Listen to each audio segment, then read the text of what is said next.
Hey everyone, and welcome. Today we're diving into something you might see on a map and not think twice about: straits. But these narrow strips of water, they're so much more than that. They're like the planet's arteries, its biggest flashpoints, and sometimes they're these incredibly powerful symbols. So let's find out why they matter so much. So let me ask you something. What if you could literally see tomorrow, right from your own backyard? Sounds like something out of a sci-fi movie, right? Well, for a handful of people on this tiny little island in the middle of a historic strait, it's just reality. We'll get to how that's even possible, but first we need to zoom out and see the bigger picture.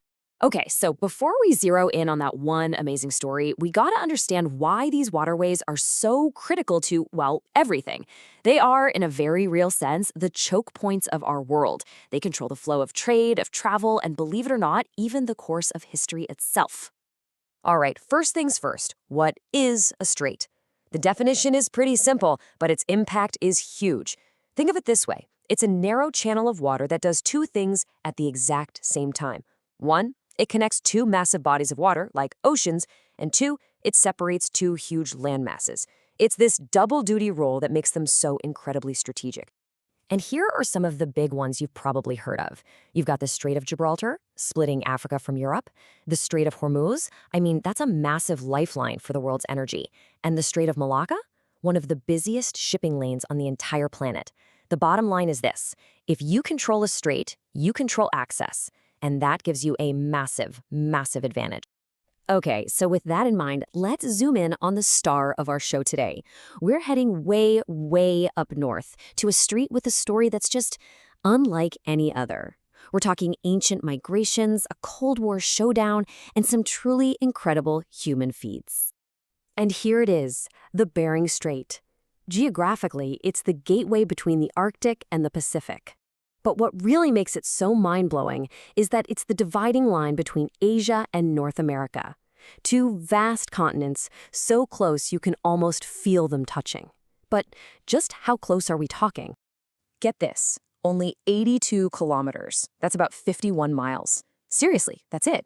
At its tightest spot, the gap between two of the world's biggest continents is shorter than a lot of people's daily commute.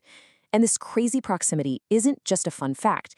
It's the key to understanding how the Americas were first populated. So this is where the story gets really epic.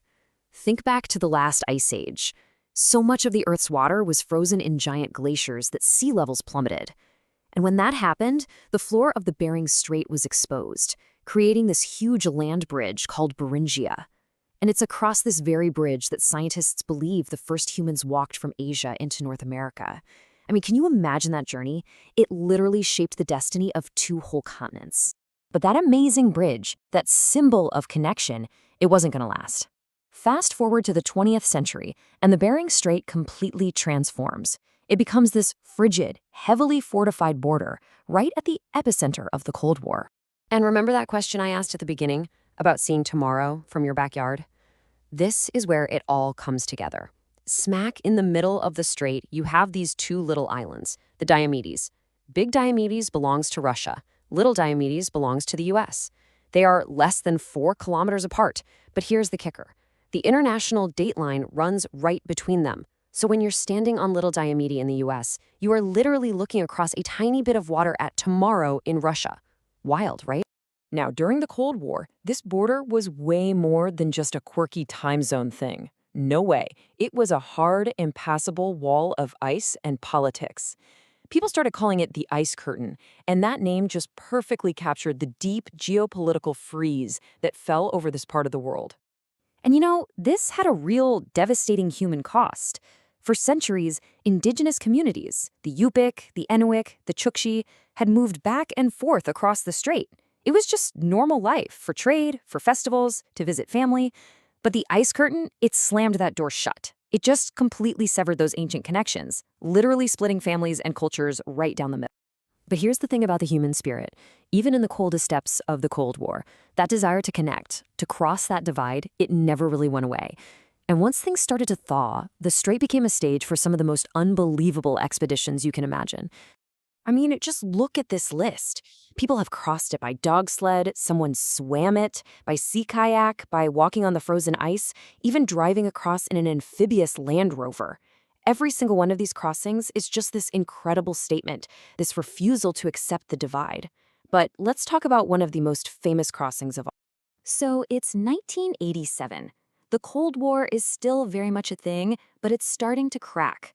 An American swimmer named Lynn Cox decides to swim between the two Diomed Islands. The water temperature? A brutal 3.3 degrees Celsius. That is dangerously, life-threateningly cold. This was so much more than just a swim. It was a powerful, symbolic act of peace. And this is the part that gives me chills. Her swim made headlines around the world, and it was seen as this gesture that was literally helping to melt the ice curtain. You had the leaders of both superpowers, President Ronald Reagan and Soviet leader Mikhail Gorbachev, both congratulating her. It was this huge signal to the world that maybe, just maybe, things were starting to change.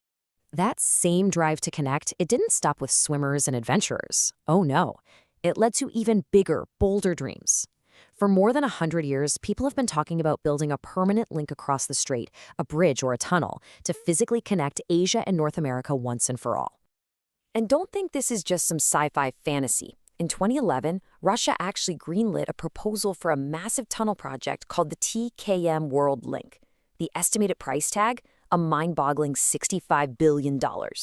Now, the engineering challenges are enormous, and the politics are, well, complicated. But that ambition to build the ultimate bridge, it's still very much alive.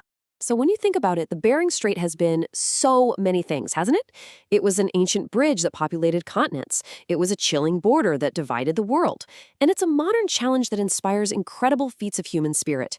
It connects and it divides. It's a place where you can literally see tomorrow. So the only real question left is, what will it become next? What does that future really hold? Thanks for joining me.